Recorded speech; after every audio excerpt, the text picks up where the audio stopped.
The dark side of psychology.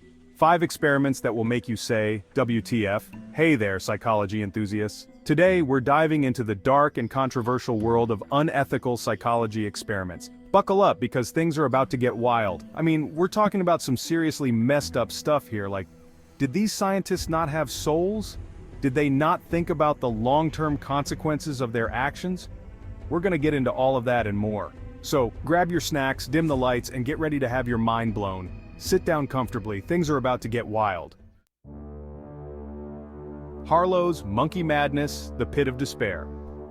Okay, first up we have Harry Harlow and his messed up experiments on baby monkeys. Like, seriously dude, what were you thinking? So, Harlow takes these poor baby monkeys away from their mothers, right?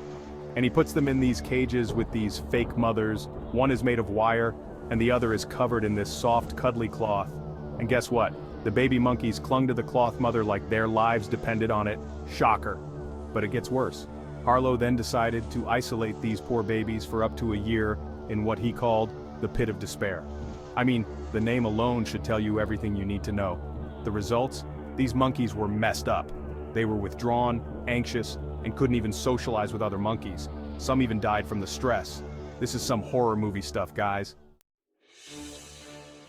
Milgram's shocking obedience study. Next, we've got Stanley Milgram and his electrifying experiment on obedience. And when I say electrifying, I mean it literally. Milgram wanted to see how far people would go to obey authority, even if it meant hurting someone else. So, he got these participants and told them they were part of a learning and memory study. They had to deliver electric shocks to another person every time they got an answer wrong. But here's the thing. The shocks weren't real. The person getting shocked was an actor. But the participants didn't know that. And the shocks, they went all the way up to 450 volts. Can you imagine thinking you were electrocuting someone?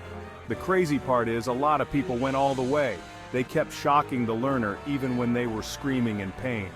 This experiment showed just how powerful authority can be and how easily people can be manipulated.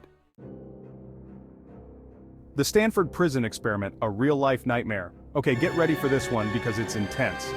Philip Zimbardo's Stanford Prison Experiment is like something straight out of a psychological thriller. Picture this, Stanford University, 1971. Zimbardo turns the basement of the psychology department into a mock prison. He recruits a bunch of college students and randomly assigns them to be either guards or prisoners. It's all fun and games, right? Wrong. Things went south faster than you can say lockdown. The guards, given just a little bit of power, became abusive and tyrannical. They humiliated the prisoners, stripped them naked, and put them in solitary confinement. And the prisoners? They became passive and depressed, showing signs of extreme stress and trauma. The experiment was supposed to last 2 weeks but was shut down after just 6 days because it was so out of control. This experiment shows just how easily people can fall into roles of power and how susceptible we are to situational influences. Little Albert's big fear, the ethics of conditioning. All right, let's talk about John Watson and Rosalie Rayner's experiment on little Albert. Now this one is just plain cruel.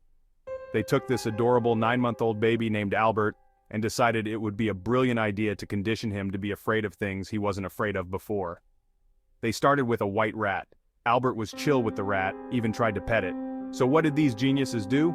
They paired the rat with a loud scary noise, and guess what? Little Albert started associating the rat with the noise and became terrified of it.